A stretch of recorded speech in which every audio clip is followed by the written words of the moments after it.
Hey there, thank you so much for listening to Something Super Spiritual. My name is Jeffrey Peck, and I am a psychic medium.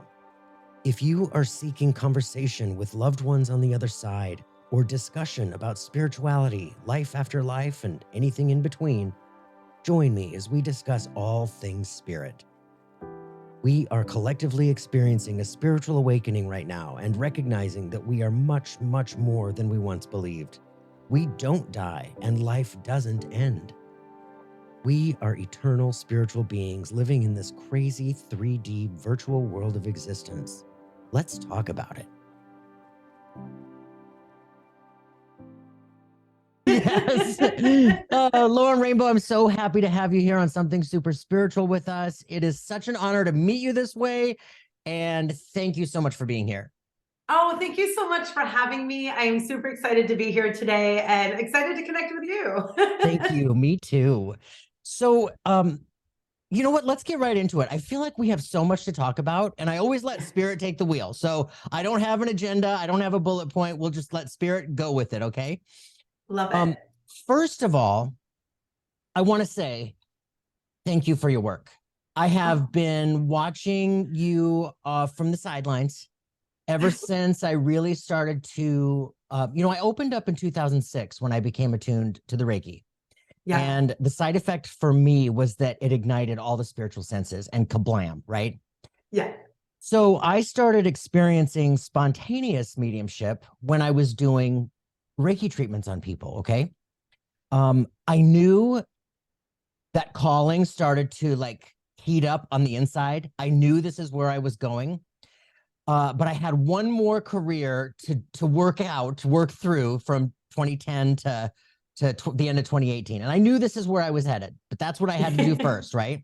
So somewhere towards the end, 2016, 2017, 2018, I was starving for all things spirit. It's the second time I've gone through this full-blown seeking. I can't read enough. I can't listen to enough podcasts. I can't, all of that. So that somewhere in there is when I found you, and I'm just kind of watching what you're doing. And then specifically after 2018, when I really went intentionally face first into spirit, watching your demonstrations and your lives and your work with John Holland and your cards that are so beautiful. Would you please just give us a little rundown? Has spirit always been in your forefront, like since the crib? Have you always had the sensitivities? Have you been seeing it all along? What a wonderful question. I love that. Since the crib, right? Since we were born. Right. And, in a similar way, Jeffrey, I think I've had some similar situations where I think as a child, we've all had sensitive moments. We've definitely, felt in tune and connected with spirit. And I definitely was a mystical child. I always say I was so blessed by the parents I had. I had teachers in my life who let me kind of be weird, unique, and different. And I was a theater kid. So I had the opportunity to just, go and express myself. And I was raised, right? I was raised on a stage. I was allowed to play with costumes and makeup. And, not only were my parents teachers, but they ran the school theater. So I literally lived it. But I was a child of the 80s. And back in the day, I would read Stephen King. I always joke about that. It wasn't because of the horror side, but when you look at Stephen King's work, it was all about, people who had abilities, telekinesis and Firestarter. I was more fascinated by their abilities than I was about, the horror of those stories. And right. And so I think that was really the beginning of me being aware that I was loving the mystical side. Yes. The other part about that is I was also attracted to sacred sites as a young child. My mother would tell you I would draw the pyramids all the time before I knew what they were. I remember this book that was on TV in the 80s called, Mystic Places. And my mom got it for me, and it had Stonehenge and all these crazy places in it. So not only was I attracted to understanding other abilities, I was so interested in these weird sites that had mystical energies. And so that's what I experienced as a child. I didn't know I had mediumship abilities until right before 9/11. I was living in a retired funeral home, and the spirit, I mean, it's all divine order, the spirit's moving you there.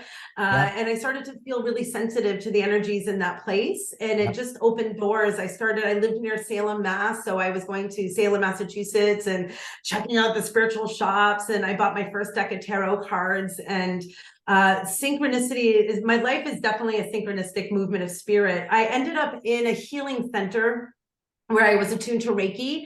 I was drawn to spirit first, but then I started working with the healing arts like you. Yep. And those attunements just opened up so much more clarity. And That's the truth. Isn't it? Oh. I always say, like, anybody who works in this world, especially people developing mediumship, should be attuned to healing systems as well. It's not necessarily about becoming the Reiki healer. It's about opening that connection wider and creating clearer energy. So I received a numerous amount of attunements in many healing systems that just made that louder and clearer for me. So I just kind of went out, and at first I tried to figure out how to do it. I didn't have formal training right away. And then I would watch John Edward on Crossing Over and go like, oh, okay, I see that formula, and start doing mediumship that way, and started to just do it. And then I started developing. So I didn't start developing mediumship until I met John Holland at a class one day, and just started already finessing what I had started to work with. So I attribute healing work like you did to really being a big conduit of opening that energy up, making it more clear and making it more fluid for me, for sure. Yeah, absolutely. And it's something that I literally did not expect. It wasn't even in my, it wasn't even like, well, I hope this happens. Or, I mean, it was nowhere in my radar, my field. It was nowhere. So after I became attuned to level 1 in that first weekend, I started to sense things that I had not noticed before. You know what I mean? Yeah. And after that first weekend, my Reiki master told me to sit with myself every day for the next 30 days and give myself a Reiki treatment so that I could learn to understand the energy, so I could learn what it feels like, so I could let it teach me, so I could just start to really understand the difference between my own personal energy and spirit/Reiki energy. Yeah. And love it. And I did. And so I'd go in my closet, my walk-in closet with my little lamp and my little speaker, and I put my Zen music on and I'd have, cards with me all over the place. And all of a sudden I am seeing things, hearing things, feeling things. And I thought I was losing my mind. I thought I was going bonkers. My Reiki master told me about 2 weeks in, she goes, "You're opening up to spirit." Exactly. And she said, "You're going to be a huge channel one day." And I was like, "No, I'm not." She goes, "Oh yeah, you are." And I said, "No, I'm not." And by the way, great teacher to recognize. So some people who teach the healing work, they don't like to have you open that energy. So good on that teacher to support that for you. I think that's huge. I adore her for that. Yeah. And back then, when she said channel, the word channel to me back then, okay, this is 2006, right? Channel to me was Esther Hicks. Right. Or Jane Seth, the Seth works. Yes. That was channel to me. And I was like, no, I'm not that. No. And she said, well, you need to change your definition of the word channel. And I was like, oh, and now, of course, 16, 17 years later, I get it, but I just find it fascinating how in doing this show and spirit is just it's my passion from the very core of my insides, right? Yeah. And I just want to scream it from a mountaintop. So this podcast, this show, this YouTube is my mountaintop. And I just want to share everybody, all my friends, you, everybody, with everybody out there, right? And it's really interesting to me how many more of us are really coming into this calling through alternative healing, energy work, or whatever it might be. Trauma, some of us come to this through trauma, losing a loved one, a parent or a child, or a car accident, near-death experience. You know what I mean? Yeah. So I just think it's fascinating, and it's really something to recognize the power in spirit. And when Mhm. this is our calling, when the calling turns into a yelling, and you're like, okay, okay, already. How many times did you run away before Oh you came my back to the God. calling? Yeah. I No, always Lauren, say come back. it's true. I always say, spirit will come knocking at the door. If you don't answer, Mhm. they'll go to the back door. If you're Yeah. hiding behind the couch, shh, pretend we're not here. They'll come to the window. They'll come to the other window. They'll come back to the front door. So my whole point is just thank you for everything that you do and the work that you do. And you know what? I Well, wanted to thank tell you. you too. After I made the decision to go face first, and it was all things mediumship, and I Mhm. started practicing and practicing and practicing, and it's all happening, and it's all like, how is this happening? I caught you on it was either a YouTube or one of your demonstrations, maybe. Okay. um for me, having tutors and teachers, I went to Arthur Finley. Awesome. It's a That amazing place. really, it's amazing because it Yeah. really taught me how to express, Mhm. how to communicate what I'm getting and feeling, how, and so watching you would get something that somebody wasn't able to connect with.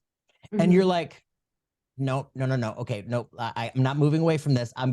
We're going in. And even That if sounds it like took, me. yeah, even if it took 3 times. So watching you in that moment years ago was huge for me in how Oh, I didn't let a silly little no get to me. you And I was like, you can't. know what? No, I know what I'm getting. Let me rephrase this, because this Mhm. is what it is. And it's just like maybe rephrasing it a little bit. But that was awesome. So just you Oh, doing your thing, I just was supposed to be there in that moment. And that was awesome. yeah. It's not easy, when we're mediums and we're delivering the spirit. By the way, it took me years to build that confidence to go, okay, I know where I'm at. Yeah. And it came from walking away, getting the no, freezing, going, oh no, this isn't right, and letting it go. And then getting the email later, oh, by the way, and there were just so many times where I would walk away from the confidence and then get the after affirmation that I learned to go, okay, I got to trust this more. And, there's a thing I say on stage all the time. I'm a stubborn medium, Yeah.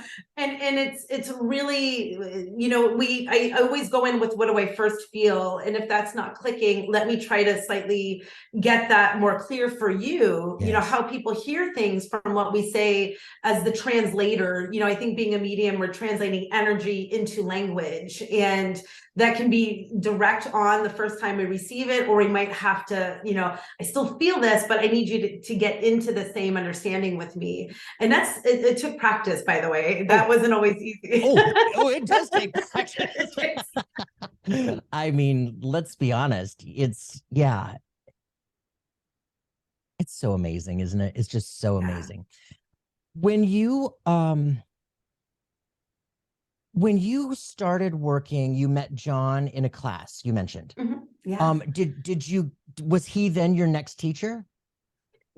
So he kind of took me under his wing. It wasn't the funny, so we were just working together this weekend, and we've come a long way since we first met. The first time I met John Holland, I was teaching I was actually a student teaching at a place here in Massachusetts, Circles of Wisdom, and he was doing a dem in the big room. And I remember when I put my class on sale, they're like, oh, the night you're there, John Holland's going to be in the big room. And I remember mentioning, well, don't put me up against John. I'm not going to sell anything. And they're like, oh, don't worry, Lauren, his event's already sold out.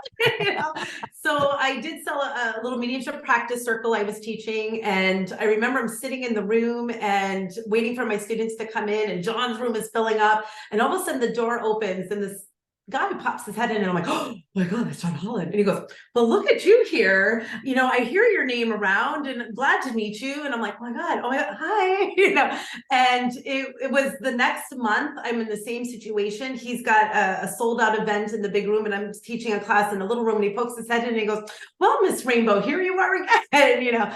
And it was a couple months later, I was walking into the same shop, and Kathy, the owner, said to me, John just called, and he's going to do an event here with another speaker, and he wants you to open the event for them. And I went, what? And she's like, do you have any video of you doing mediumship? And I just literally was given back in the day, like a DVD, a friend of mine had recorded of an event it did. It's funny, Kathy, here you go, and so he kind of actually pulled me in right away as a teacher, and has been an amazing mentor for me in terms of the business side, and really pulling, we were just joking, here I was working with him at Hay House, we wrote the deck together, and then here I am co-teaching at a Hay House conference, like, pinch me, like, how did this happen?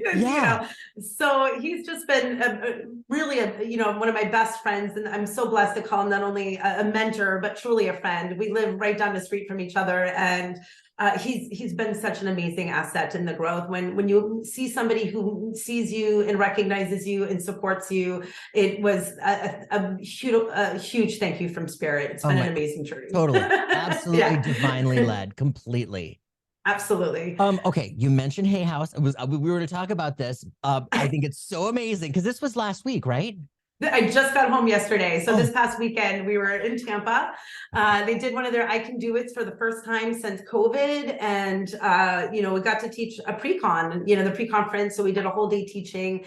And it was, for me, as somebody who's been doing this now 20 years, it was really one of those like, oh my God, I'm here with all these amazing authors and speakers, and kind of being able to be in that community with them was really a life-changing moment. Totally. Well, and absolutely deserved. Thank you. But that's hard work. I know. And it's really something to be said for the amount of work that you've been doing, and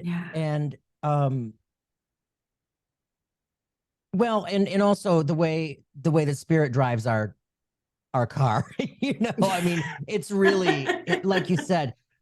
You said your life has been driven by divine synchronicities, and it's 100%. So true.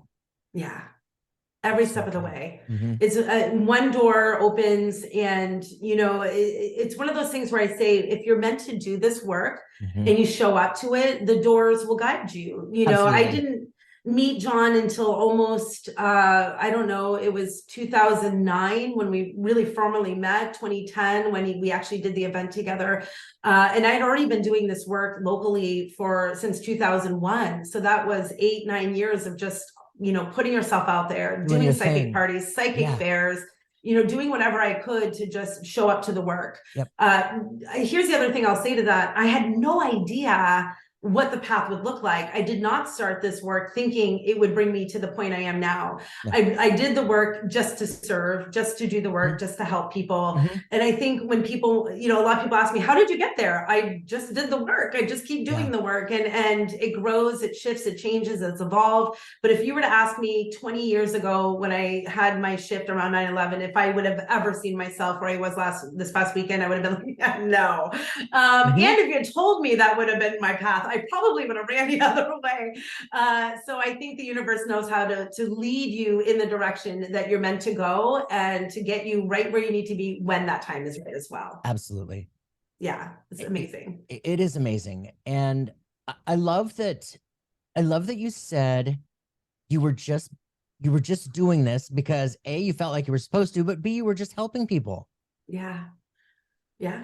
And there was no vision of even TV. The only guy on TV at the time was John Edward.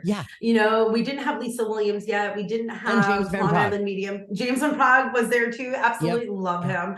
And one of the first scariest moments of my life, I think, John, I was actually in a class with John, and James was teaching, and John was teaching Tony Stockwell. And all of a sudden, in the middle of the workshop, he hands me the class and goes, "Go up and do a message." I'm like, what? Right now.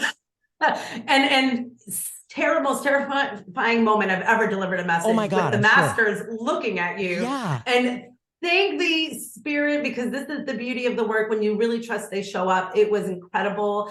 And it, again, changed the game, because then I had more mentors between James and Tony and other wonderful mediums who were like, oh my God, okay, there's something here. Let's keep going. And it's been just, but you have to do the scary moments sometimes. Oh my God. Oh, it's the worst feeling at first. I mean, you know, Yeah. I know that, you know, you said it, and I'm going to say it too, because it was told to me years ago. When we show up for spirit, spirit shows up for us, no matter how scary it is, right? Yeah. And it took me, I mean, well, let's be honest. I mean, I still get scared, you know, doing big things and stepping outside of my comfort zone. You know, I still get scared, but not in a with a sense of paralysis like I used to be. You know what I mean? Yeah. And it took me a little bit of time to truly recognize that showing up, you know, when I show up, spirit shows up. It took quite a few times to like, for me to be like in full trust, like, I get it now. I totally get it. And, you know, now I go in knowing that, right? Yeah. I don't have that paralyzing fear that I used to have. And it's just taking those baby steps forward that spirit needs you to take. Absolutely. And there's huge power in baby steps. No matter how minute they might look, you know? Yeah. If I can throw something in there really quick too. One thing I've learned, when you look back on your life, spirit has been building your direction since the day you were born. You know, we talk about back in the day of being with a family of teachers and theater. And, you know, my dream back as a kid was to be on stage. I thought it would be Broadway. Yeah. And, you know, and then I went to school and college, and the other part of my life was writing and journalism. So I learned how to be a journalist. And I used to be a newspaper, this is one of the funny jokes I always say, is I worked for a newspaper called The Messenger. And I covered death and dying every day. My whole life for the time I was a journalist was hard news. I mean, I was on the scene of murders, accidents, murders, crime scenes, you name it. That was my living life. And then I left for real. That was for real. So I was literally in the forefront of death and dying on a whole other level, right? And then I left that job to go to a whole different side, which was graphic design. That's when I weirdly was moved into the funeral home. My friends lived in this place, and I got a job in an area, and they said, come live with us, you know? And so I moved from, you know, the journalistic view right into the funeral home, which turned all the gears on. And then I was thrust into like the calling of the work. But here's what I've learned. Being a news journalist taught me how to interview spirit. So when I'm on stage, I'm like, who are you? Like, my job is to tell their story as though I was writing it out. I'm just doing it through word. And then being trained in theater is where I get the energy to do what I do on stage. Improv, teaching was what helped me go on there and become the energy of spirit. So beautifully, spirit was building the roadblocks of all the tools that I use. And I think when you really look back on your life, you're going to see, oh, that teaching makes sense here. Like, who knew that learning how to be a journalist was actually going to be how I work with spirit, right? It was so much more divine when I look back than I could ever have fathomed. And I just kind of went, God, you guys are brilliant. It's true. You know, thank you, spirit. You were really prepping me the whole time. And it just one day I woke up and I went, oh my God, that's brilliant. Thank you. You know, so yeah, you're always on the path, whether you know it or not. Everything that you do is a part of the journey. It's a part of the teaching. It's a part of the lesson. And you know, it's a part of who you are. You just got to learn to let it happen. You got to learn to let it be all part of the toolbox. That's why in the deck, we have that one card, the medium's toolbox.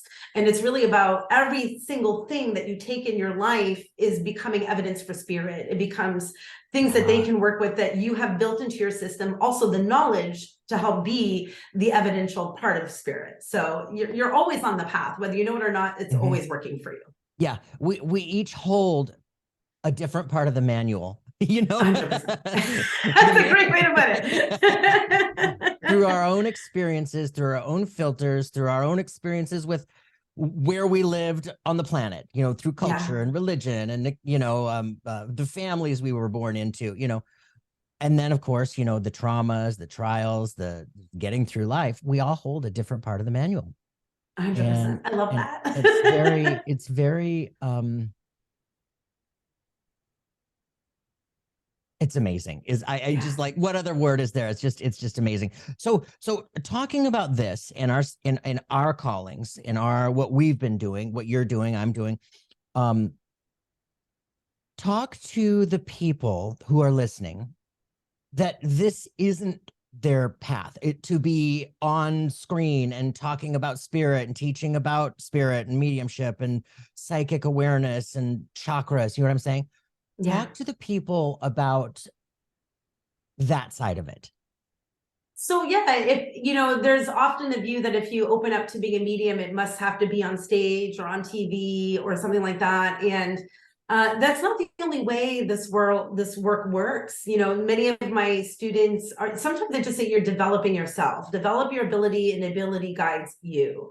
I've had many people as students become, people who sit in the space of transitioning. They sit with those who are passing and create a space of safety, or helping family understand transitions. And some mediums I know will only do the one-to-one. They only want to serve the spirit and just bring the direct healing. And there's so many ways this work can take you that you don't want to overwhelm yourself with what that is in the beginning. Just show up and just develop. Again, when I started, 20 years ago, the idea was never to be where I am now. That wasn't part of the vision. It opened up. Yeah. And again, if I knew that, I would have ran away. I would have been like, no, this isn't for me.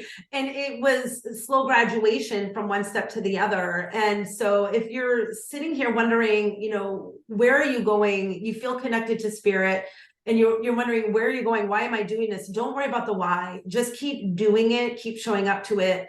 And however you're meant to give and serve, that will continue to unfold for you, and it will grow. You may start serving again as a fair psychic, and then one day you might end up publishing a deck. Who knows?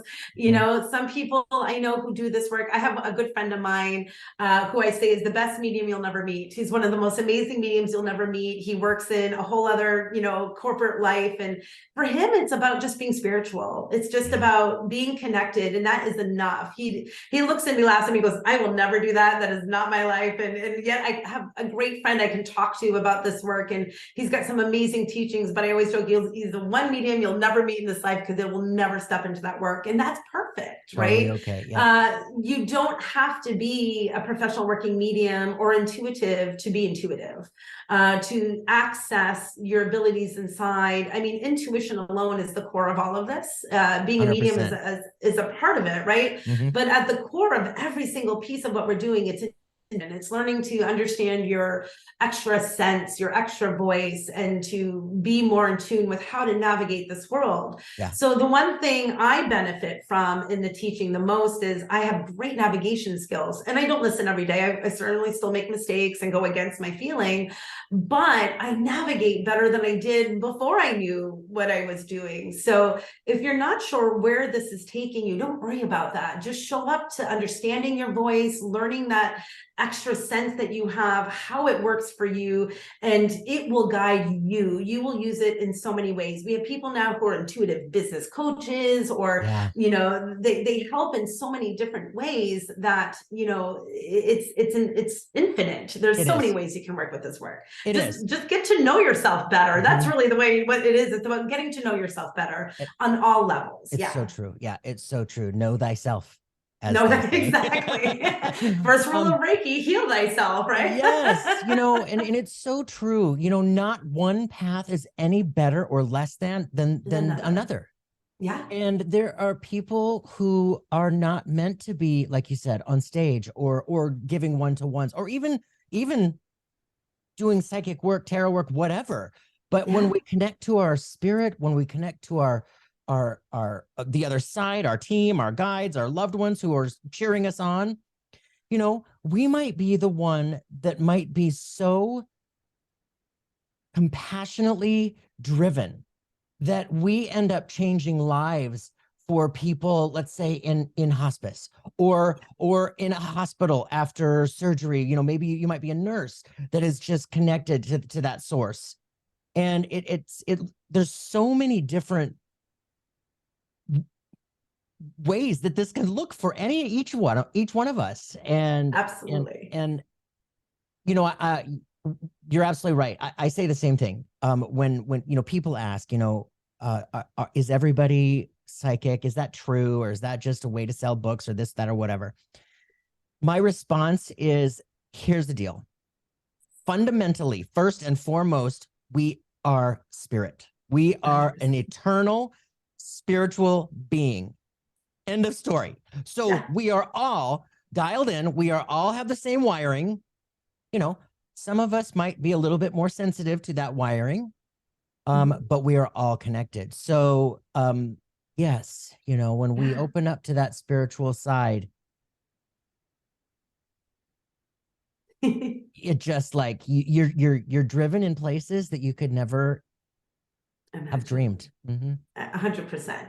And I think the biggest thing to me, and I think why so many of us love to teach this is, you know, doing readings for people is wonderful. But if I can get you to learn how to trust your instincts, then I'm doing a better job as a teacher than I am as the reader, as the one you're sitting with. You know, making connections with spirit for healing is great. And I love that work. And I love it when the son comes through to mom and is like, I'm okay, you know, everything's great. I love that part. It's really a powerful healing moment. Yeah. And I think it's important that we see mediumship as a healing technique as well. It's a way of healing those who are bereaved, knowing that their loved ones are okay, but it's also healing the spirit side, you know. For those who may need healing or forgiveness to come through and say, thank you for forgiving me, thank you for letting this go. We're helping their growth in the spirit world. And I don't think that gets taught as often as it should when we're developing, because development's all about get out there, do the exercise, see what you get. But at the end of the day, you need to recognize that every time a connection is made, we are creating healing for the living and for the spirit world, and that it's a twofold piece. And I'm so grateful to be in it, and it heals me many times. I'm like, oh God, I needed to hear that. You know, and I think that's also important as the ones doing the work, is what's often brought to you is meant to be brought to you for a reason. There's something in you, you know, that needs to be gleaned from every message that spirit's bringing to you. And I think that's 100% true. And I think that's why each medium is uniquely different in a way that they work. You know, we have certain mediums who do well working with children in spirit, certain mediums who do well with certain kind. And I think that's for a reason. You know, I think spirit knows who to put in front of us, why they're putting that person in front of us. And letting go of how it's received is important, because as you were talking earlier, not everybody in the living receives it perfect, but that doesn't matter. At the end of the day, you sat in front of me for a reason. I have to understand what that is and what it's bringing to me as well. It's a three-way movement. Yeah. Oh my gosh. It's so true. And like you said, if they aren't ready to receive it, well, guess what? That little seed was planted. Yes. And I say that from an experience that I had. I tend to get a lot of trauma. I tend to get a lot of I think because of my own experiences through life, you know, I get a lot of people coming through needing to apologize for how they made people feel. Could be through abuse on whatever level, abandonment, betrayal, whatever, right? Big apologies. And I had this one with this lady. She didn't, and you know what? Ironically, it was the very last practice session I had before I like literally opened my doors, started charging, right? It was my last practice session. And here's this lady, and I feel this mother. I know I have her mother. But her mother was back here. Usually when they come in, you know, they're like, boop, I feel like they're right behind me. Here I am. But this lady was back here. It was like she was being careful. It's like she needed permission to come in. And I was like, okay, what's going on here? And all of a sudden I just got it. And I said, do you know Margaret? And her eyes just went. And I said, oh, okay. So, you know, if you don't want to talk to Margaret, that's so okay. It's so okay. And she sat there for a minute and she said, no, I'll listen to her. Lovely. And we got through it, and it was enormous. It was the experiences that this lady had from this mother were unspeakable. Like things you'd see in a movie, right? Tragic, just tragic. So coming out of this, she agreed to listen to what this mother had to say. She heard. This mother apologized. She asked for forgiveness. She made a point that the forgiveness was not for her sake. It was for the lady in front of me, for her sake. You know, she didn't want to, our loved ones don't want to see us move through life with this burden of resentment and anger and, you know, holding on to these icky memories. You know, they want us to be free from all of that holds us back.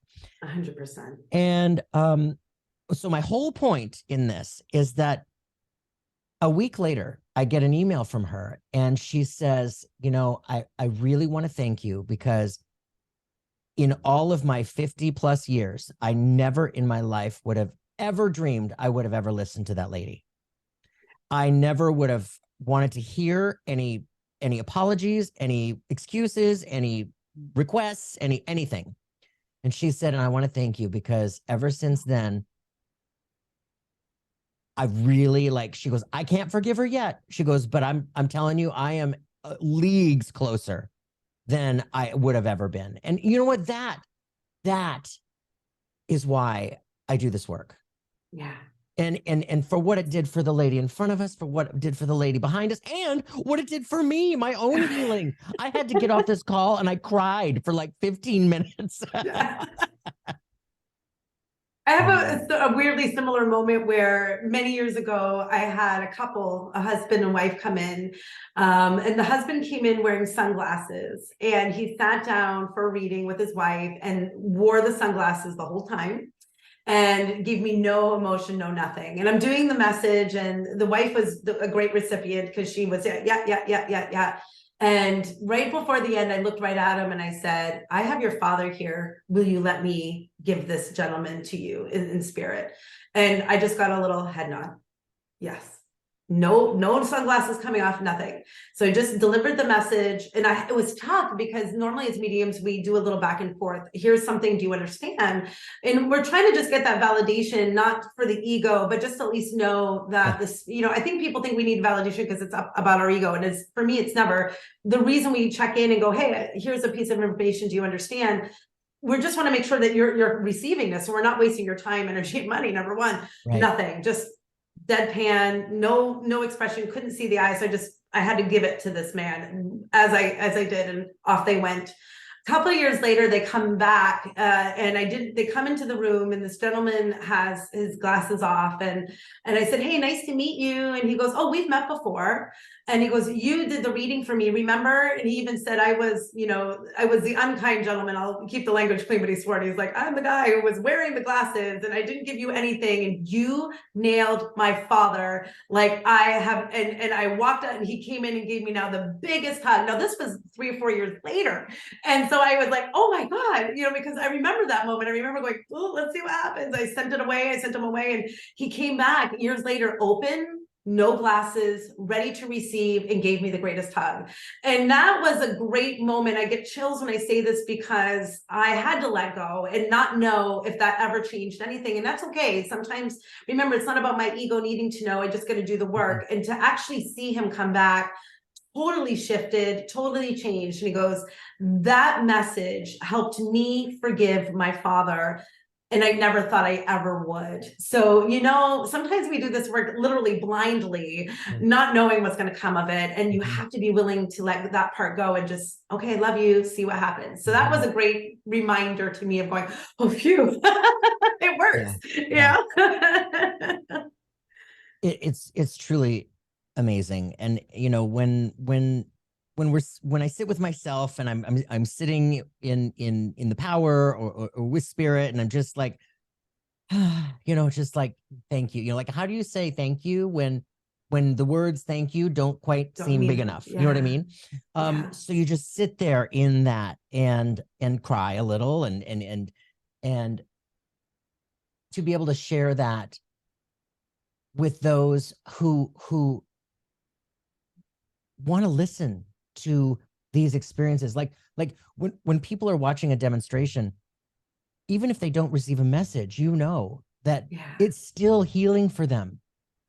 For people who happen to be touching into this podcast or this YouTube show, might be picking up on some, all I want to do is just hopefully inspire hope and curiosity for their own self-awareness of their own spirit and source, and all that love that is there for us in times when it literally feels like there is nothing. Right. And I know I've been there so many times. You've been there so many times. We know it.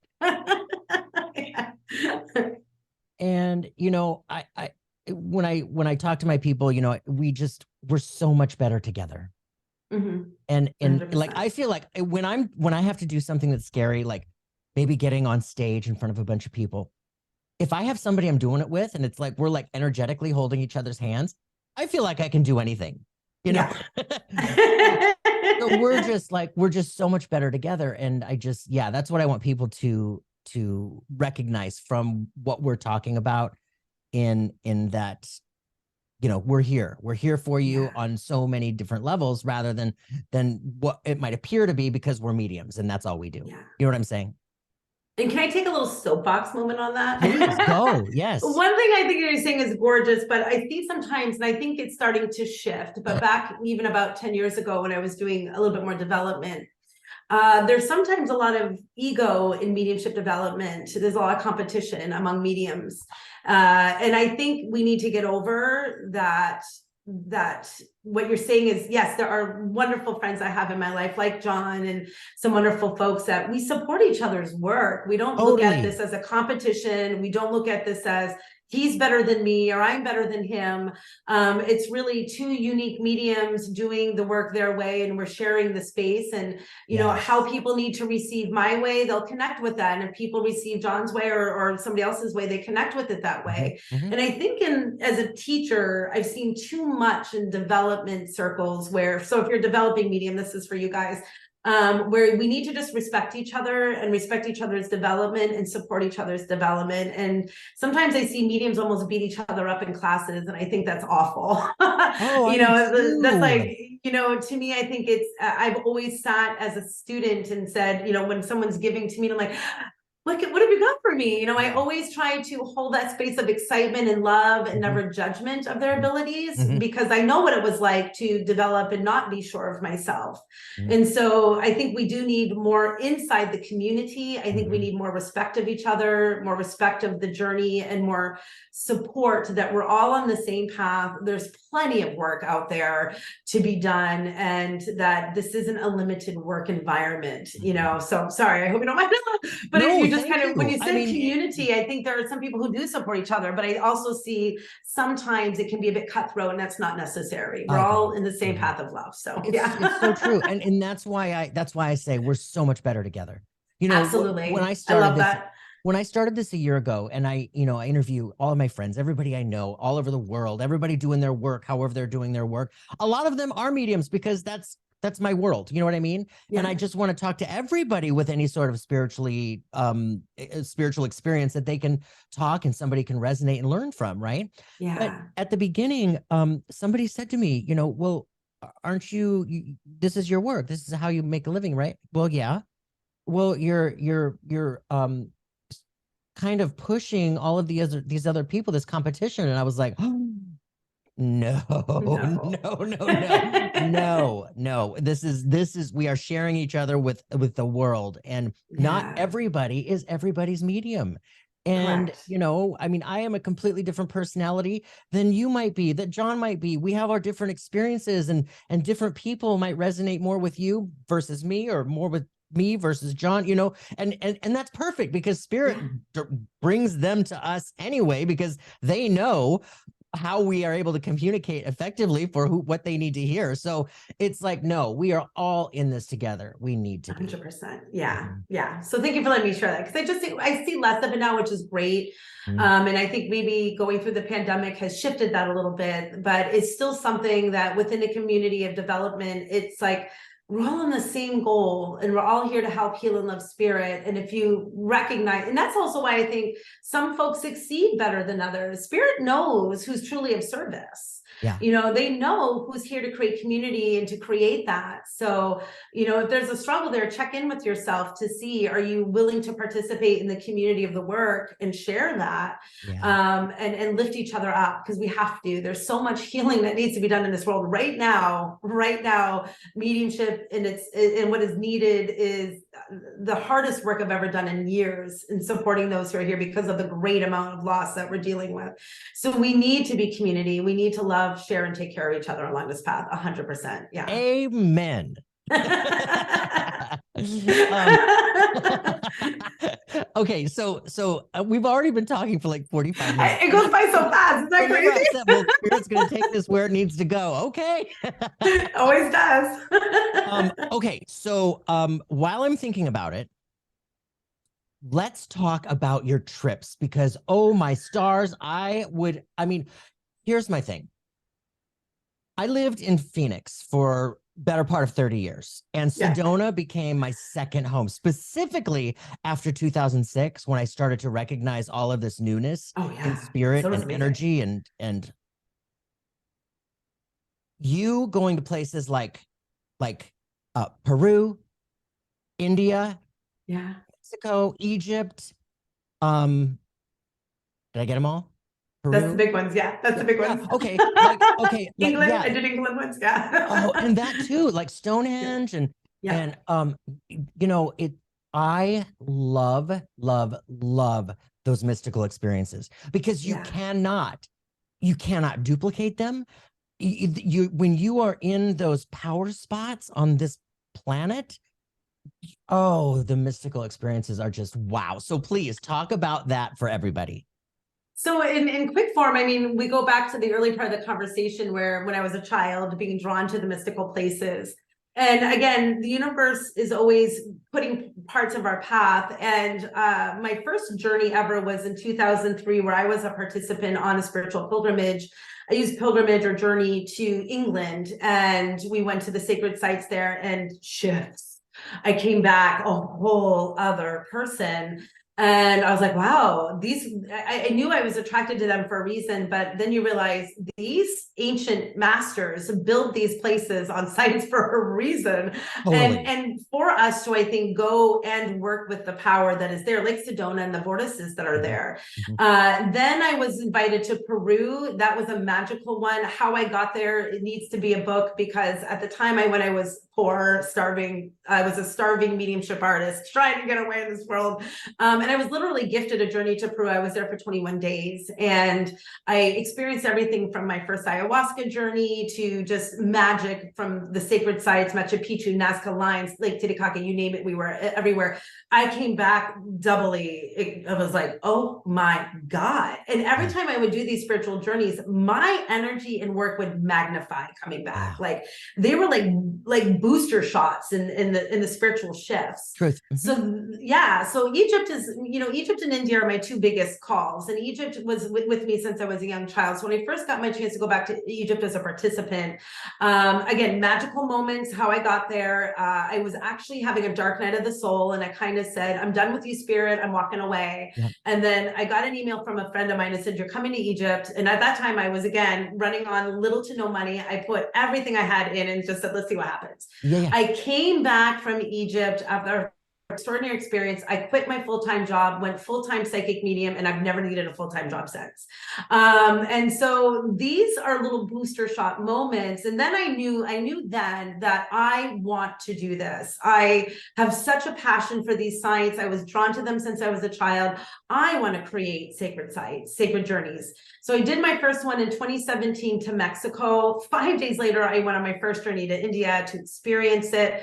But since 2017, I've done 10 journeys. I'm about to do journey number 11 to Egypt, but we've done journeys to Mexico. Egypt, it has been a few times. India, now twice. Peru has been a few times. And people come back shifted and changed. And I'm so amazed to just create these up. And I mean, not to brag a little bit, but we also create really powerful experiences. We do intimate journeys, less than 20 people. Like with Egypt, we have a private boat on the Nile, no other people but just us. We get you into the King's Chamber of the Great Pyramid. We get you down to the paws of the Sphinx. We get you a private 2-hour meditation in the Mother Temple of Isis. We do these really amazing moments of shift and change. So it's not just your grandmother's sightseeing journey where you're like, click, click, here's the Sphinx from the fence way back. Like we get you down in there, and that is the magic of what I experienced. And I realized I needed to bring people to these experiences so that we could create bigger shifts and change. And also work with the magic of the earth that was laid down for us here to access. These temples, Egypt alone, each temple is its own activation. When you really learn about each temple and what's written on these walls, you are walking through an activation. And some people will say, oh, I'm coming to Egypt because I want to connect with Isis, but they end up in the temple of Hathor at Dendar and they're like, oh, I had no idea. So there's also those unexpected moments that happen. And in India, one of my favorite countries, India, is one of the only countries where the faith and the traditions of the ancient ways are still very much alive. And so the magic of India and why I love it so much is I can bring you to these holy cities, at the Ganges, and you sit with thousands coming in pilgrimage in the living to actually be in that space, right? Goosies. And totally. So, we get to actually live the 4,000-year-old tradition of praying at this river and being a part of these artis. And so that's a whole other kind of magic that happens in the different cultures that you're experiencing as well. And, Peru, we're working with real shamans that come and create ceremonies for you and initiate you in the Incan traditions and stuff like that. I mean, it's just, you got to go where you're called. Everybody's called somewhere. And whether it's on a journey with me or you need to get to England to get to Stonehenge, like listen to your soul. It's trying to bring you home. It's trying to bring you home. And so I am doing my best to create as many opportunities to the places that I am strongly connected to bring people home where they're called to. And to remember more of who you are. And it's funny because even though I lead these journeys now, every time I go, I shift more. So it's still a process of education and development for me as well. I shift more every time. Awesome. It's so awesome. And, I love, well, outside of the love of all of that, the ancient sites, the energy in those ancient sites, the mystical experiences within all of that. But I think too, like going with an intimate group of people where everybody has the same intention expands it even that much more than if you were to go by yourself. It's like when you can meditate all day, every day on your own. Great. If you have time and that's what you're into, do it. Right. If you meditate, if you only have time to meditate and you go to a meditation group where there might be 20 people meditating, it's so much more powerful when you're doing it with a group of people with that same intention. Oh, it's like you're walking out of there floating in ways that you might not, at least I don't, when I'm doing it by myself. You know what I'm saying? And that's what I love too about the purpose of what you're doing with these groups and expansion and insight and healing and mystical awareness. And it's all of my favorite thing. Every ritual, I love ritual. So like, I love ritual too. Oh yeah, I can throw a giant crystal grid down here and light some incense and there's always a little rattle around me just in case. Totally. A little magic eraser, as we call it. Totally. I love it. Oh, Lauren, thank you so much for this. Thank you. When is your next Egypt trip? I want to. So a trick, right? It is a trick, right? It's funny you're saying that. It'll be the day after Halloween we start. So my next Egypt journey is November 1st. of this year, 2023. And we also have an extension to Petra, Jordan as an optional addition, where I love this extension. We go see Petra, which is an amazing site. And then we go glamping in the desert. You know, we live in these little Martian bubble tents, which is super cool. You have a real bed, real bathroom and everything, but yet you're out in the desert, gorgeous sky. And, you know, it's a little profound, little lovely extension to kind of actually bring you down. And, you know, Egypt is so like intense. And then you come into the Petra energy and you get to just like kind of breathe and ground it down before you head home. So that's going to be this November, starting on the 1st. Yeah. Yay. So excited. I'm excited for you. And do you have any space left in it? I have a few. I still have some spots left. Again, this group is limited to about 15 of us. We have that private boat, which limits the size of the journey, which is lovely because we can only fit so many on the boat, and it creates that nice intimate family. And the other thing is it's soul families that come together here. Everybody, you know, you may not know who you're meeting on the journey, but I have little WhatsApp groups for each group that travels, and they get to keep that. It's so funny to see people. I miss you guys. You know, like right now, one of the groups just started chiming up this morning, and they're like, I miss you guys. Here's something I just saw about Egypt, or if it's my Peru, like, look at this thing from Peru. So they stay connected, and you know, we become family. And that's the other amazing thing is you journey with these people, you change, but you change with them, and you support each other through that change, and it just creates an amazing bond. It's fantastic. Yes, that is fantastic. You know, the soul family aspect is very real. You know, I have experienced that throughout my life. You know, I've collected people throughout my life, but specifically with regard to these spiritual trips, when I went to Arthur Findlay for the first time, I was there for 2 weeks in June of 2019. And talk about soul family. Like we're in contact more than my family, you know, and it's so true. Yeah, it's really amazing. And I do say this about Arthur Findlay: if you're a developing medium, you need to get through that building at least once in your career. It's a Hogwarts for mediumship, you know. It is. And it was, to me, the most transformational. I've been blessed to study and develop with so many amazing, you know, teachers who are actually now co-creators with me, which is great. And but I remember Arthur Findlay, for me, was 2011, and it was a game changer when it came to the work. So if you're a developing medium, get to Arthur Findlay at least once on the journey. It's really kind of a must do. I think you need to get through that building. Yeah, completely. Yeah. I second that. I love it. Oh, Lauren, thank you so much for being here with us. You are amazing. And I just love all the work you're doing. And I like, you are so inspiring for me. So thank you. Oh, I appreciate that. And it's been so lovely. Thank you for doing this work and this podcast and getting out the information for people to access and learn from. I think, you know, lovely little opportunities like this for people to meet different folks, to hear what you have been through is just a great way of sharing the work. So thank you for doing this work as well. It's so important. Yeah. Thank you. Love it. All right, everybody. Thank you so much for listening this week, or watching if you're on YouTube. And we'll be back shortly I'll be back with another episode here before the next week is up. So there's a couple surprises coming up. Thank you, everybody.